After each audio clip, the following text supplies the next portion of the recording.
Hello, everyone. Dr. Victoria Skirbo here, speaking to you from the Seeds of Transformation Healing Center in Wareham, Massachusetts. Today is time for Taroscopes. Can you believe it? It's Taroscopes already. This is Taroscopes for February 20. Oops, that was just a feather, probably from Apollo. That wasn't an orb this time.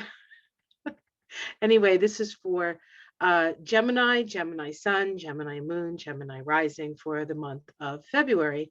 First thing we're going to do is we're going to look at a little astrology. Now, I just want to make a comment. I might have made this comment last month, but the north node of the moon is no longer in your sign, Gemini.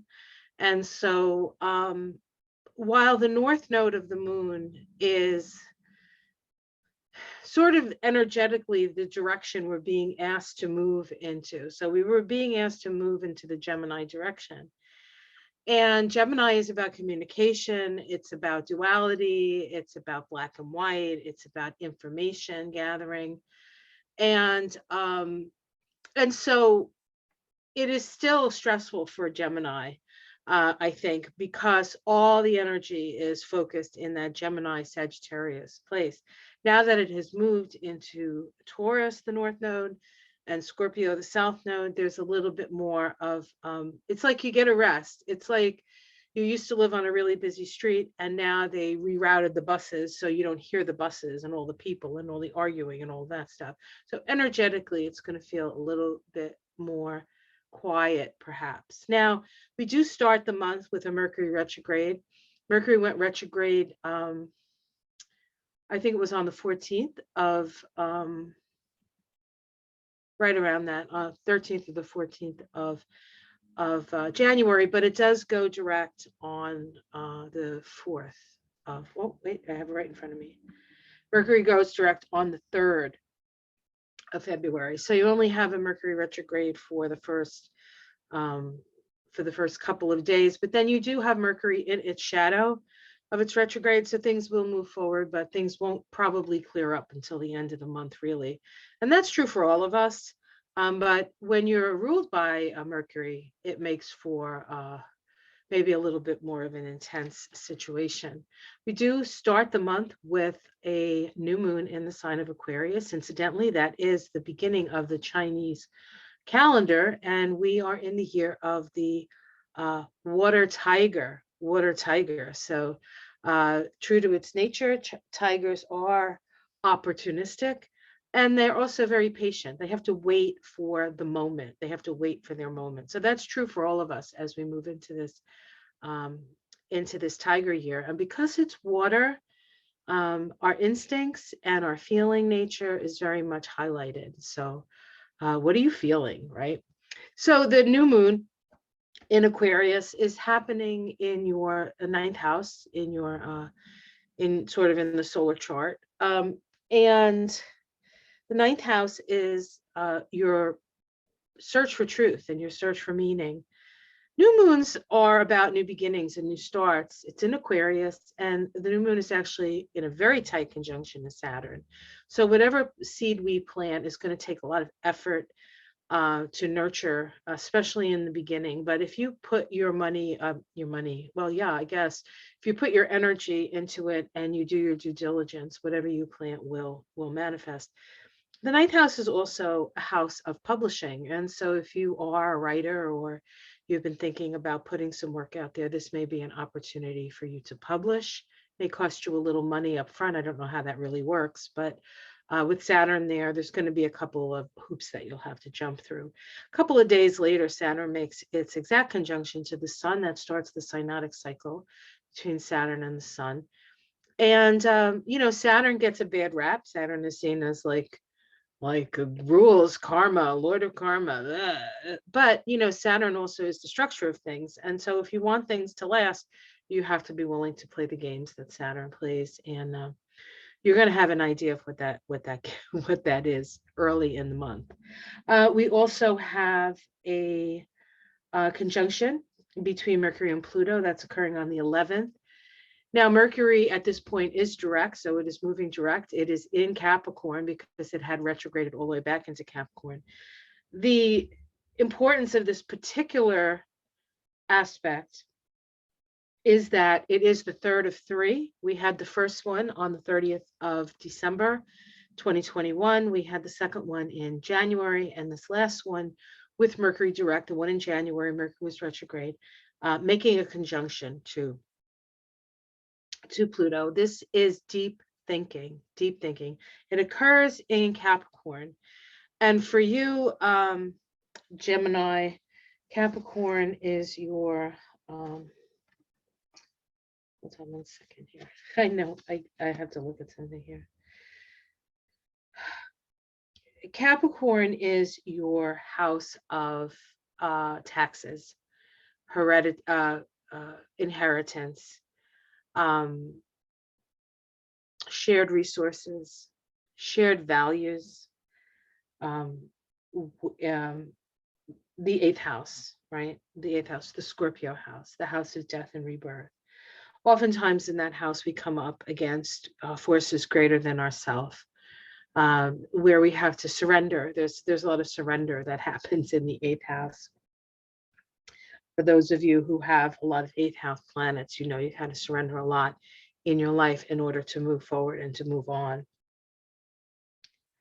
But we do have this conjunction of Pluto and Mercury there, and it's been going on for a while. So you've had to really sort of look deeply within.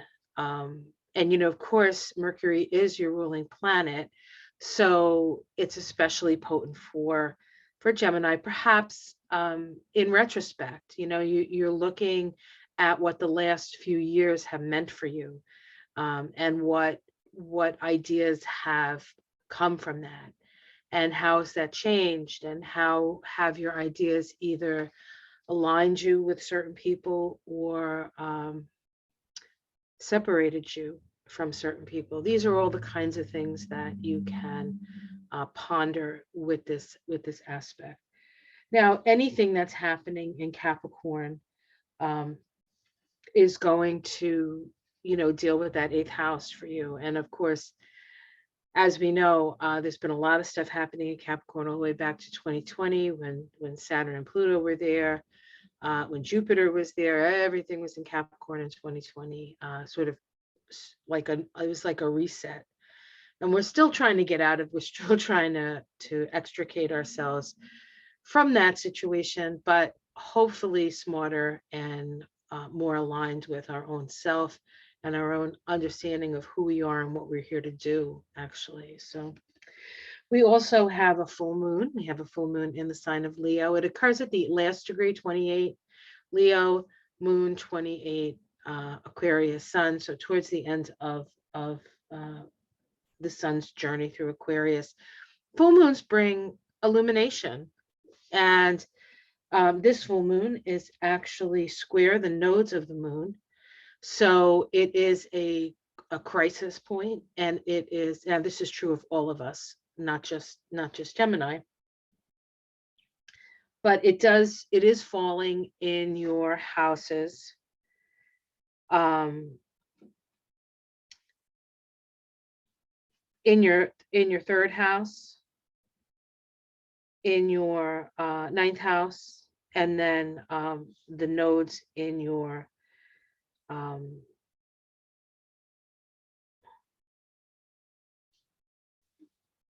sixth house and the 12th house. So this is there's a grand cross that's created with this, and it is a grand cross in fixed signs, which is generally emotional, but it's in the houses that deal with learning. And so these deep emotional feelings that you're having, what are you learning from them? What are you learning from them? You'll come to some sort of realization right there at that full moon. Very, very powerful. The sun will move into Pisces on the 18th. For you, Pisces is in your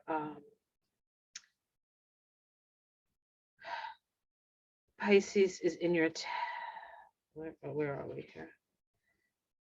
10th house.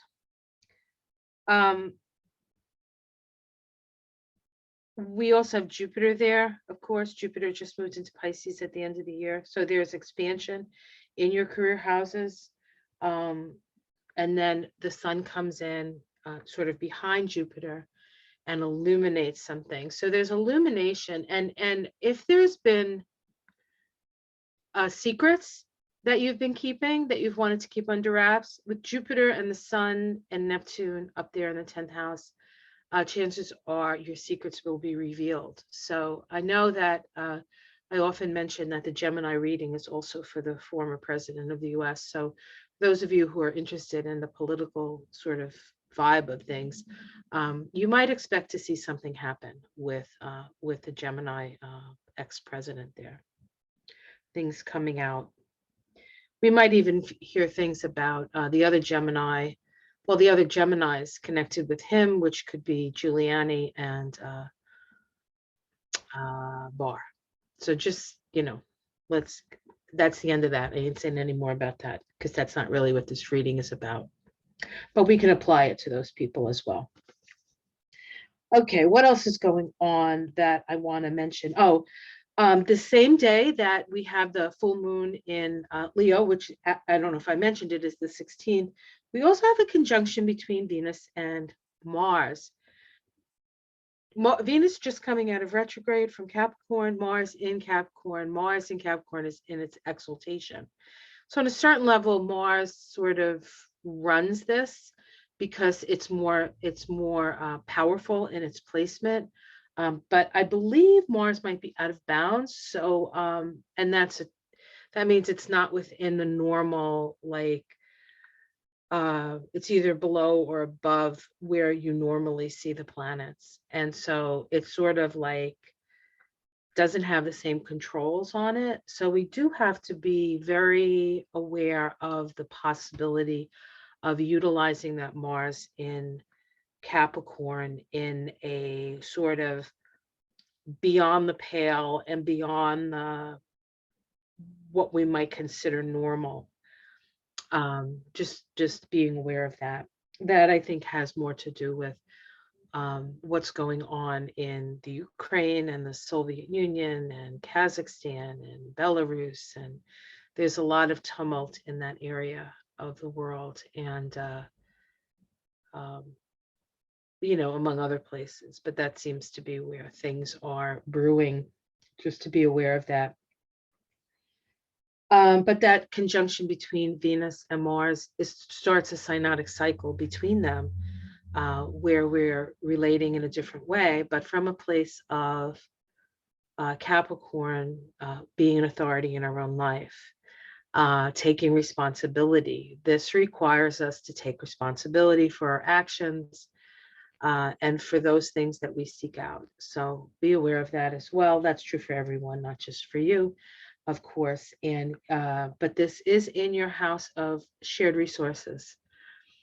So this could be a business or a marriage or something to do with resources being shared between you and somebody you're in relationship with, because Venus and Mars are the relationship planets. And when they're on the same page, they're on the same page. And there are times when they're not, but they're on the same page right now. So that's cool. We also have Mars make a conjunction to Vesta that occurs in Capricorn as well. That's on the 25th. I don't talk about Vesta very much. Vesta is an asteroid goddess, as it were. And Vesta deals with what we devote ourselves to. And so this is requiring us to devote ourselves to a project of some sort. And it is a project or it is an energy around shared resources. So you need to be aware of that as well. Maybe a good time to explore getting into a financial situation with somebody where you're both going to benefit from it. So, all right, so that's the astrology. Now, we're going to do card reading, and I'm using my Shining Woman Tarot. I'm not sure if it's still called that. when I got it. I think it was called the Shining Woman Tarot. I think it's called something else now. But it's by Rachel Pollack, who has actually written one of my favorite books on tarot, um, 78, 78 degrees, something, 78 degrees. Rachel Pollack, great. She's actually has another deck that you can't find. It's very rare. My friend has it, and she doesn't read cards anymore, but she won't let go of that deck yet. But maybe someday she'll let me borrow it and I can do a card reading with you. I don't know the name of it, but it's a pretty powerful deck. All right, so what is up for Gemini, Gemini Sun, Gemini Moon, and Gemini Rising for the month of February? What do we need to be aware of for the Gemini energy? What do we need to be aware of for the Gemini energy? Oh boy. A couple more good shuffles.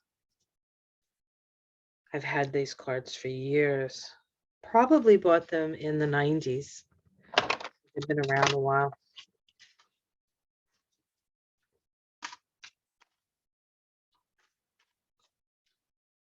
Alrighty then. One more, I think, will be set. Right.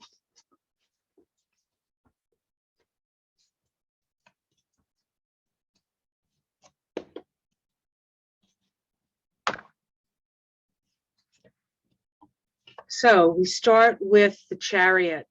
The Chariot. So the Chariot card is about forward motion. So you are moving forward. You are moving forward. The Chariot speaks of our earth walk, the chat or run or ride, perhaps. It is the path associated with our soul taking on the armor of the physical body in order to move and function within the physical realm and to do the soul's work, what is crossing that? This is the gift of stones. There's a part of you that's like, through all this North Node stuff in Gemini, you've probably come to a point for some of you that you're like, oh, okay, this is what I want to do. This is what I need to do. This is how I need to move forward in the world. And what challenges you for some of you is, can I make a living doing it? Is this something that will sustain me? That can be somewhat of a challenge. Will, and on a certain level, as somebody who's sort of always done an entrepreneurial thing, is what's very important is, of course, is to be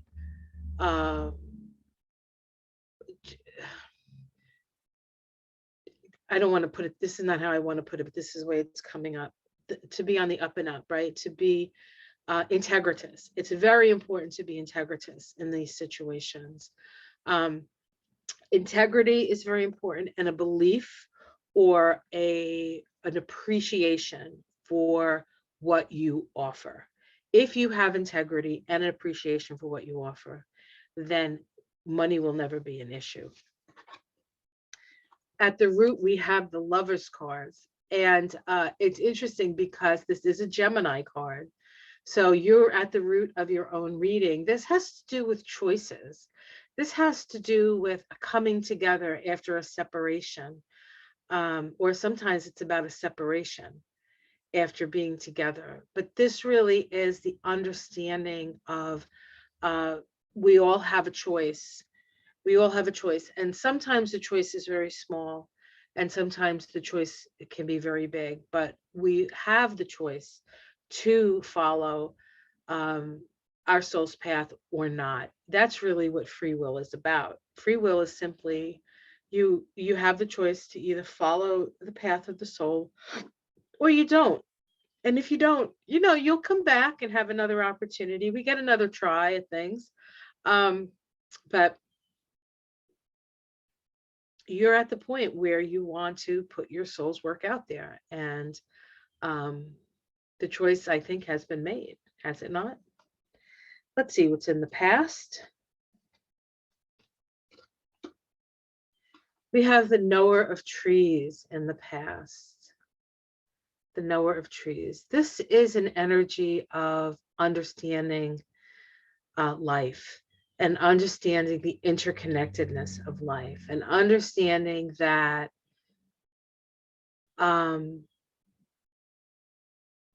it's ever moving and ever flowing and ever changing. Now, you are a mutable air sign, so you do understand the idea of change. You do understand the idea of change. But this is coming, and these choices that you're making is coming from a place of an understanding of, you know, how things are connected and perhaps how you fit into that matrix. In the sky, this is what Spirit is suggesting. We have the Hanged Woman. Now, this card speaks to us of staying connected to cosmic consciousness. This is an awareness of what you can affect and what you can't. And what you can affect, you affect, and what you can't affect, you surrender to. Remember, we were talking about all that stuff in the 8th house for you with Mercury and Pluto in the 8th house and a lot of the Capricorn energy. You've really had an opportunity to know what it is that you can affect and what it is that you can't affect. And you've had to let go of a lot because of that. But it has served you. But Spirit reminds you that you don't want to push the river here. You want to go with the flow, and you want to kind of go in the direction that Spirit guides you to. And it's less about ego. It's less about what you want, and it's more about what Spirit and soul wants. And in the immediate future, we have the knower of rivers. And so this is about knowing your feelings, knowing what nurtures you, knowing what fulfills you on an emotional level, and having access to this. There's a lot of self-care with this energy. Now that the nodes are out of your sign, you have a chance to take a breath. You have a chance to take a breath. How it's seen from the outside, the knower of stones. We got a lot of knowers here, right? So this all talks about, all these knower cards are talking about what you already know, what you have in your back pocket. You're seen as somebody who knows how to manifest. You're seen as somebody who knows, you know, how to keep a balanced checkbook, I guess, you know, the debits and the credits and all that stuff. You have an understanding of that. And that's good, especially if somebody wants to get in that financial arrangement with you, relationship, in order to sort of build on in utilizing shared resources instead of having it always come from you. Your domestic situation, we get the Speaker of Stones. This feels to me like it would be wise for you to get financial advice and financial advice for things at home, right? So if you're doing this, if you're having some sort of new financial arrangement, you want to make sure that everything, like dots, I's are dotted, T's are crossed. Make sure that you can handle whatever it is that you have to handle on your end for these things. But it would be a good idea for you to, while you're seen as somebody who's maybe good with money, it's always good to get an expert in. And that, I think, also sort of aligns with this whole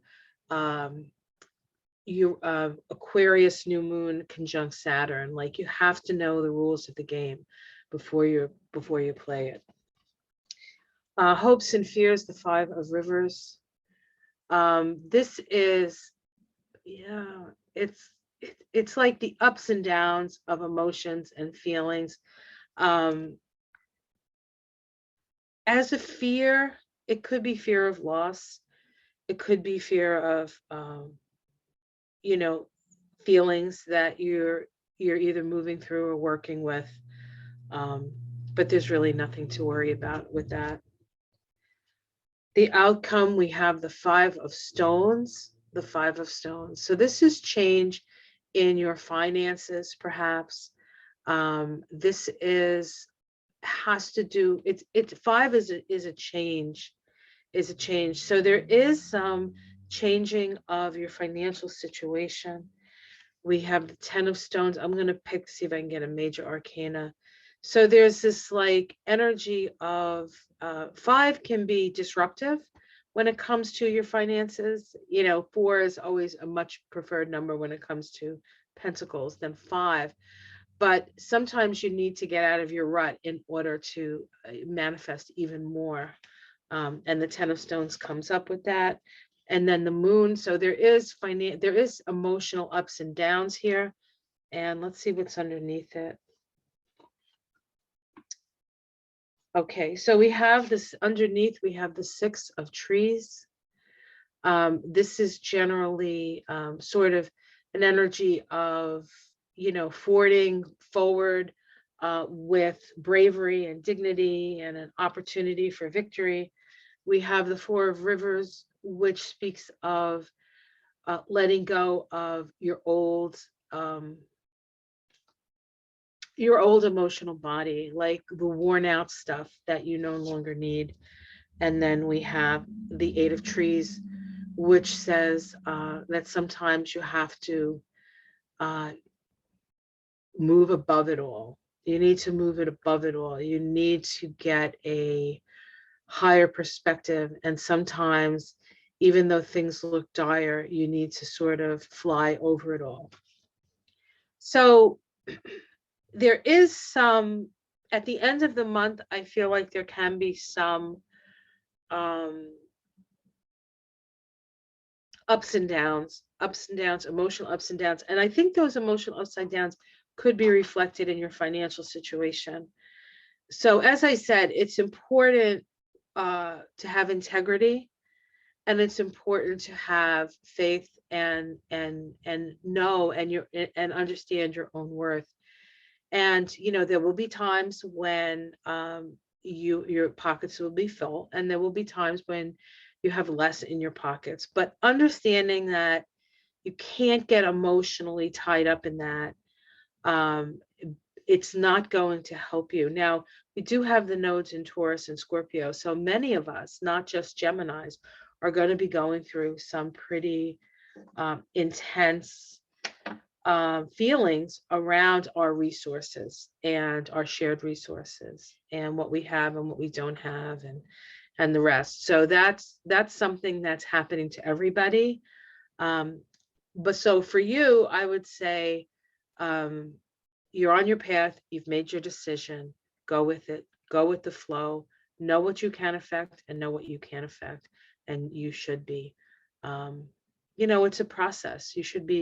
You will make it to the other end of this smarter. Just don't panic. That's what these cards are saying. Don't panic. If suddenly things aren't working out the way that you imagine they would, reimagine. Okay, guys, I hope you enjoyed that. Like and subscribe. If you would like a reading with me, you can look below. There's a place where I have my services listed. You can check out my website, theseedsoftransformation.com. And I do have a few classes going on. You can look at my events page. That'll tell you the classes that are happening now or about to happen. And I am intending on doing another Kabbalah class, sort of an introduction to the Kabbalah come March. So you can keep your eyeballs peeled for that. I haven't actually chosen the dates yet, but I will do that shortly. And so you can check the events page for that. All right, guys, I hope you enjoyed that. Like, subscribe, and take a little rest. You deserve it. Much love, everyone. Namaste.